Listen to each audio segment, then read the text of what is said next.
अस्सलामुअलैकुम। अरविंद को मुंबई में सुबह 10 बजे तार मिली। उसके चाचा की पीपर गांव से आई थी। तार में लिखा था अरविंद को उसके हिस्से की ज़मीन लेने के लिए उसके प्यारे शिव चाचा ने बुलाया था। अरविंद का बचपन उसके पिताजी की सरकारी नौकरी की वजह से मुंबई में ही गुजरा था। जब वह छोटा था उसके पिताजी कभी कभी छुट्टियों में उसे गांव ले जाते थे। बचपन की मीठी मीठी यादें आज भी उसे सुकून देती। अरविंद ठीक 30 साल बाद अपने गांव शिव चाचा से मिलने जाने की सोच रहा था। आज उसे उनका तार मिला था। सालों तक वो गांव नहीं गया था। अरविंद चाचा ने बोला, अब हम गांव में नहीं रहते। तुम्हारी चाची और मैं दोनों गांव के खेत के घर में रहते हैं और वहां तक जाने का रास्ता अलग है। पीपल गांव बस स्टॉप के आने के बाद सामने ही एक काले रंग का बोर्ड दिखेगा। उस पर लिखा है पुराने कब्रिस्तान की तरफ ठीक पीछे एक कच्ची सड़क दिखेगी। वही सड़क जंगल के पुराने कब्रिस्तान से होकर सीधा हमारे खेत के घर तक आती है। पर ध्यान रखना अरविंद, दिल ढलने तक तुम खेत के घर पर पहुंच जाना और दिन के समय में भी जंगल से आते वक्त कोई अगर पीछे से तुम्हारा नाम पुकारे तो किसी भी परिस्थिति में तुम मुड़ना मत। चाचा का खत पढ़ने के बाद अरविंद ने दूसरे दिन सुबह पीपल के गांव जाने की बस पकड़ ली। समय बिताने के लिए उसने अपने साथ एक भूत प्रेत की किताब ले ली। बस भरते भरते 20 मिनट लग गए। अरविंद बहुत दिनों बाद अपने गांव जा रहा था, इसलिए बहुत खुश था। उसका मुस्कुराता चेहरा परेशान हो गया क्योंकि उसकी बगल वाली सीट पर एक पक्का बेवड़ा आकर बैठा। उससे शराब की बहुत तेज महक आ रही थी। उसके हाथ में एक छोटी बैग थी जो उसने नीचे रखी। उसमें बोतलों की आवाज़ आई। उसमें उस बेवड़े ने एक बोतल निकाली। बस बोली, थोड़ी देर रुकना, आज मैं नीचे से पानी भर कर लाता हूँ। वो थोड़ी देर बोतल से बात करता रहा। उसे देखकर अरविंद और दूसरे लोगों का मनोरंजन हो रहा था। उधर बस इतनी ज़्यादा भर चुकी थी कि बस में सांस लेना भी दुभर था।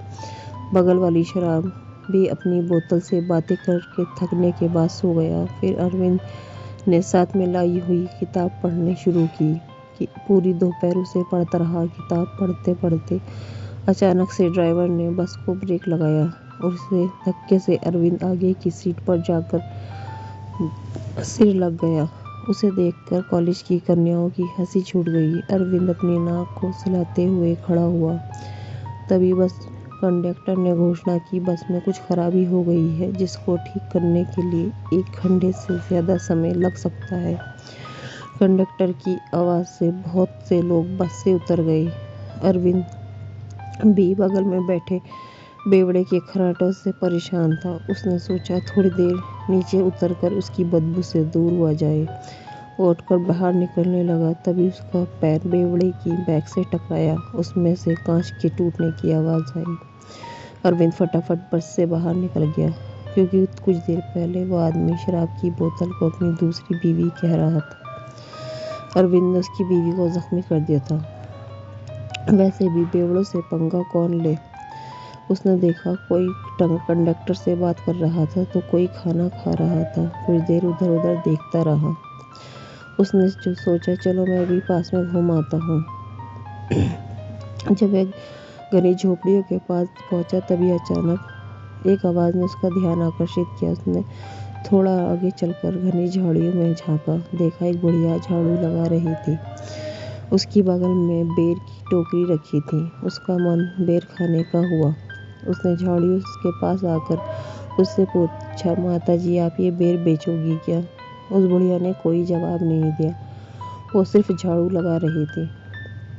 3-4 आवाज़ के बाद अरविंद खुद ही बुढ़िया के नज़दीक जाने लगा। तभी उसकी नज़र उसके पैरों पर पड़ी। उसके दिमाग में जिससे बिजली का झटका लगा क्योंकि उसके पैर उल्टे थे।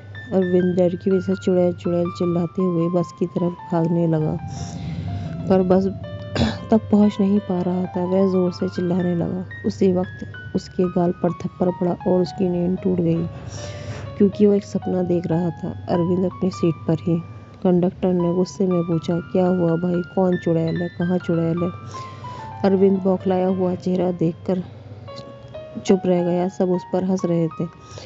उस वक्त वह शर्म से पानी पानी हो गया। शाम होते होते शहर से निकलने वाली बस ट्रैफिक खराब रास्तों की वजह से बस 6 की जगह 6:30 पर गांव में पहुंची।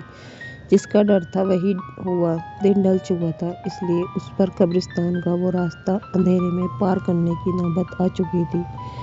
उसने अपने बैग से पुरानी सेल वाली टॉर्च निकाली और उसे चालू कर ली। कुछ ही मिनटों में अरविंद पुराने कब्रिस्तान में था। जैसे जैसे वो कब्रिस्तान में एक कदम बढ़ा रहा था, वैसे वैसे अपने पिताजी की बात बताई याद आई। गांव के भूत प्रेत की कहानी। उस जंगल में कब्रिस्तान में इतना सन्नाटा था कि उस वक्त अरविंद खुद के पैरों की आवाज़ ठीक से सुन रहा था और डर की झलक पसीना बनकर उसके माथे से गालों पर आ रही थी। उसे वह शर्ट की कोहनी से बार बार साफ कर रहा था। तभी अचानक उसने 2 पैरों की चलने की आवाज़ से अब 6 पैरों की आवाज़ सुनाई आने लगी। अरविंद पल भर के लिए रुका कि दफ़ा पीछे मुड़कर देखे, पर उसके चाचा ने खत वाली बात याद आई, पीछे मुड़कर मत देखना। इसलिए वो वैसे ही चलता रहा। पर वह पैरों की आवाज़ अब धीरे धीरे नज़दीक आ रही थी। अब उसने सोचा, सन्नाटे में ज़रा सी आहट से भी इंसान डर जाता है। तभी एक जवान लड़की और उसके साथ एक छोटा 6-7 साल का बच्चा पीछे से भागता हुआ आगे आकर उसके सामने खड़ा हो गया। लड़की के हाथ में लालटेन थी। वो उसने चेहरा दिखाने के लिए शायद पकड़ रखी थी। वो बोली, सुनिए, आप पीपल गांव जा रहे हैं क्या? उस सुंदर लड़की और मासूम बच्चे को देखकर अरविंद ने सोचा, ये दोनों तो भूत नहीं हो सकते। फिर भी उसने तसल्ली के लिए चोर नज़र से लड़की के पैरों को देख लिया। हाँ जवाब देकर पूछा, तुम दोनों इस वक्त यहाँ क्या कर रहे हो? वो बोली, मैं रास्ता भूल गई हूँ। अब अंधेरा हो गया, ठीक से कुछ समझ नहीं आ रहा। क्या हम भी आपके साथ चल सकते हैं? अरविंद ने कहा, हाँ क्यों नहीं। इस डराने वाले जंगल में मुझे भी किसी का साथ मिल जाएगा तो डर थोड़ा कम हो जाएगा। फिर वो दोनों भी अरविंद के पीछे पीछे चलने लगे। कुछ समय तीनों चलते रहे। फिर अरविंद ने बात शुरू की, ये तुम्हारा छोटा भाई है, इसका नाम क्या है और ये इतना चुप क्यों है? लड़की बोली, इसका नाम बालू है, ये ठीक से बोल नहीं सकता, पर कभी कभी 1-2 शब्द बोल लेता है, जैसे मुझे भूख लगी है। फिर अरविंद ने लड़की से पूछा, तुम्हारा नाम क्या है? उसने कहा, मेरा नाम तारा है। अब तक वो तीनों कब्रिस्तान के बीचों बीच पहुंच चुके थे और अचानक से ही अरविंद को बहुत ज़्यादा ठंड महसूस होने लगी। उसे दोपहर में पड़ी उस सच्ची भूत प्रेत की कहानियाँ याद आई, जिसमें एक डरावनी आत्माओं से पीड़ित आदमी के अनुभवों की बात लिखी थी। रात में उस वक्त कहीं भी कोई और नहीं था। अचानक से खून जमाने वाली ठंड ने उसे डरने पर मजबूर कर दिया। उसने समझा, प्रेत आत्माओं के बीच खड़ा है वो। इस बात से उसके रोंगटे खड़े हो गए। इतनी ठंड बढ़ चुकी थी कि उसके दांत किटकिटाने लगे। चलते चलते उसने सिर्फ एक बार पीछे मुड़कर देखा तो वो लड़की और छोटा बच्चा एकदम आराम से चल रहे थे। इस खून जमाने वाली ठंड का उन पर कोई असर नहीं था, पर वह अरविंद की तरफ देखकर मुस्कुरा रहे थे, मानो उनका ध्यान अरविंद पर ही था। अरविंद समझ गया कि शायद वो अब तक किसी बुरी प्रेत आत्मा के साथ चल रहा था, क्योंकि वो अब चाहकर भी उनसे दूर नहीं भाग पा रहा था। उसके बदन से ताकत धीरे धीरे कम हो रही थी। वो ठंड से और डर से काँप रहा था। उसी वक्त अरविंद के कंधे पर पीछे से एक हाथ पड़ा। अरविंद के बदन में एकदम डर की लहर दौड़ गई। उसके कानों में एक भारी आवाज़ गूंजी, अरविंद, मुझे भूख लगी है।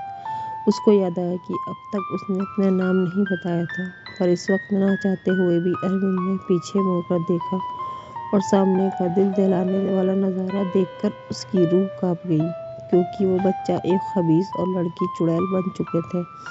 वो अरविंद की आंखों में देखकर जोर जोर से हंस रहे थे। अरविंद डरे हुए। अरविंद ने अपने शरीर के बचे कुचे प्राण इकट्ठे किए और उस खबीस का हाथ झटके से झटक कर वहाँ से सरपट दौड़ लगा दी। जंगल में कहीं गायब हो गया। उसने एक बार भी पीछे मुड़कर नहीं देखा, पर अब क्या फ़ायदा, जंगल में तो सिर्फ उसकी रूह भाग रही थी।